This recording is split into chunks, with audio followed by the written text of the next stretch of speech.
big helpful to us, especially to me. I'm a part-time student.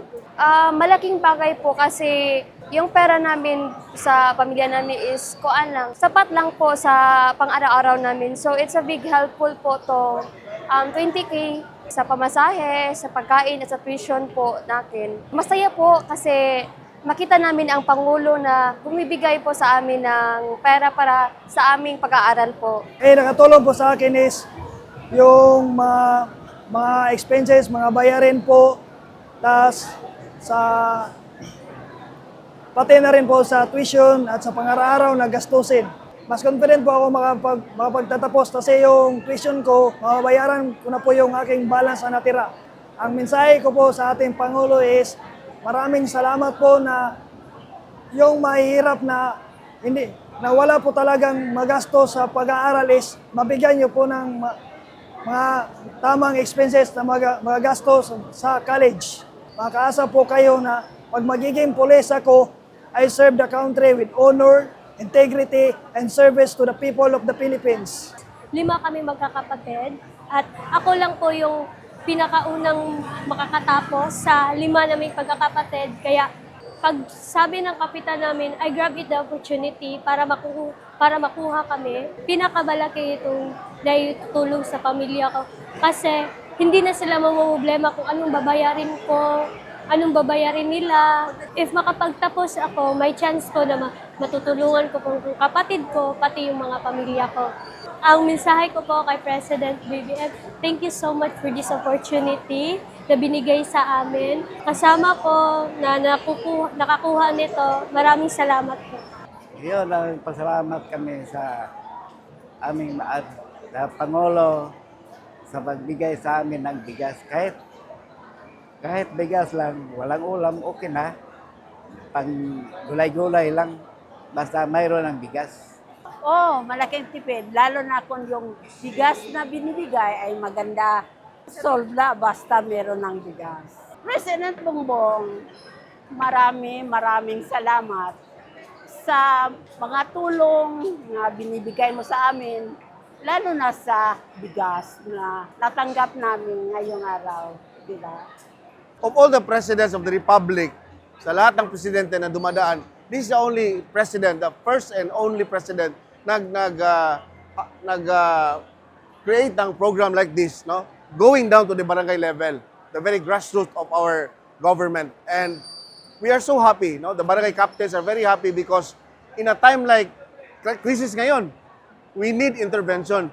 Government must come in and set in, and this is the best time for the government to set in. And we salute the President for having this project, having these scholars, no? Very need sa lahat ng mga estudyante natin, although not everyone can be catered, but again, this is not the only, hindi lang ito sa umpisa, kung hindi, marami pang taon, this will be implemented. So, yung iba nang hindi naka-benefit ngayon, don't worry, you'll be able to benefit the next year to come. And of course, itong bigas, very important, very basic, yung pagkain, yung bigas. Kahit walang ulam, basta may bigas, okay na. Well, ito kasi yung program na ito, strict yung guidelines, no? So we have to follow guidelines. So lahat split talaga yan sa barangay level. And we are very fortunate that we have a lot of mga purok leaders na going to the houses, nag-inform. And we come up today, they will be able to receive. So of course, I would like to greet, no, yung ating mga fellow colleagues natin sa barangay, mga barangay officials na kahit ito ay ayuda. So dapat walang politika, walang pinipili. Sa ating pinakamamahal na Presidente Bongbong Marcos Jr., maraming salamat po sa programa because this program is really reached to the grassroots level, sa barangay level, sa purok level.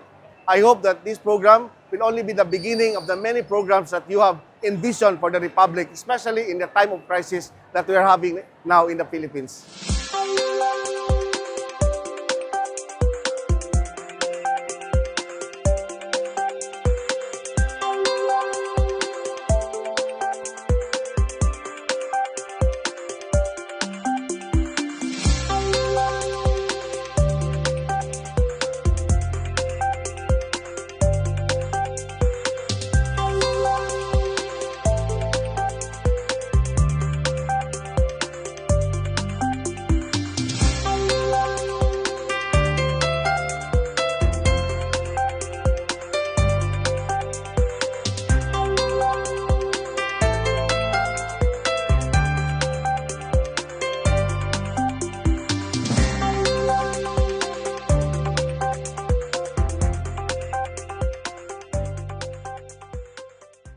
Local Government Support Fund ay binigay na natin sa local government. Dahil ito ang aking paniniwala. Ang gobernur, ang mayor, ang barangay official, wala nang mas nakakaalam na sitwasyon doon sa kanilang lugar kung hindi sila. Maraming bagay, maraming issue sa local government na pare-pareho lahat ng local government.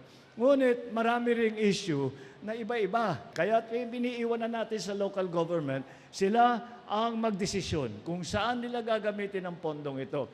Ang hiningi lang namin ay isama itong rice giving program para sa ating mga kababayan na nangangailangan. Ito po yung nakikita ninyo, tigsa 10 kilo na sako ng bigas at ibinibigay po natin sa mga household na alam natin na nangangailangan ng tulong. Sana naman mangyari na dumating na ang araw na wala nang gutom na Pilipino. Kaya diyan po ang aking pangarap. At natutuwa naman ako, kakarating lang ng bagong statistiko. 6.5 million Filipinos have been removed from poverty. Ibig sabihin, 6.5 milyon na Pilipino na dati ay nakakasubok ng gutom ay hindi na ginugutom. Ito po ay gagawin natin ng 6 na beses sa isang taon. Every 2 months po. Bawat 2 buwan, magbibigay po ulit tayo nito. Kada barangay, bawat barangay sa buong Pilipinas ay binibigyan ng Office of the President ng 200,000 pesos. Ang sinabi natin sa mga barangay official, ika namin, yung 200,000 ay pakiusap lang, yung 100,000, yung kalahati, mamili kayo ng 5 scholar bawat barangay. In other words, 20,000 bawat isang scholar. Sana mapakinabangan ninyo itong mabuti para makapagtapos kayo. Dahil ang pag-aaral ay ibang klaseng biyaya yan. Dahil ito ay makakatulong sa sarili ninyo para pagandahin ang buhay ninyo, para pagandahin ninyo, tulungan ninyo inyong mga pamilya, tulungan ninyo ang mga community ninyo. Pag maging maganda ang resulta nito ay titiyakin natin na sa darating na panahon, dagdagan pa natin yung budget na para dito sa local support na binibigay natin.